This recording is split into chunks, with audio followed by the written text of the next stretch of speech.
আমার বলা দামের থেকেও 10 লক্ষ টাকা বেশি দিয়ে কে জমি কিনবে?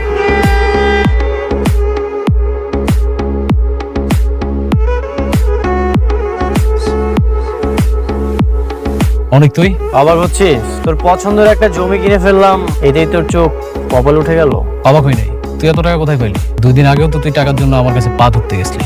সবে তো মাত্র শুরু। আজ থেকে তুই নিচে নামার দিন গুনতে থাক।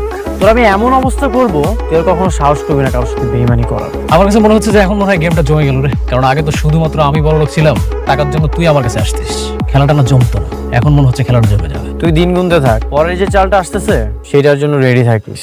তোর আমি এমন অবস্থা করব তুই চিন্তা করতে পারবি না।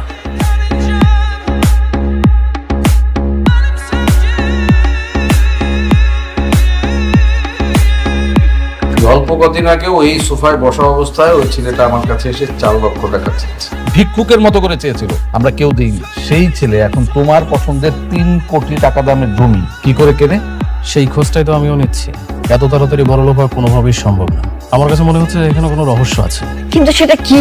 সেটাই তো খুঁজে বের করতে হবে। দেখো রাতুল, অনেক কিন্তু খুবই ডেঞ্জারাস একটা ছেলে, 0 থেকে হিরো হওয়া ছেলে। ওকে এত সহজ ভাবাটা ঠিক হচ্ছে না আমাদের। ওই হিরোর সাথে তো আমিও ছিলাম। ও কখন কোথায় কি করে, আবার কখন কোথায় কোন স্টেপ নেবে, আমি সবকিছু জানি। ওর একটা ব্যবস্থা আমি নিচ্ছি।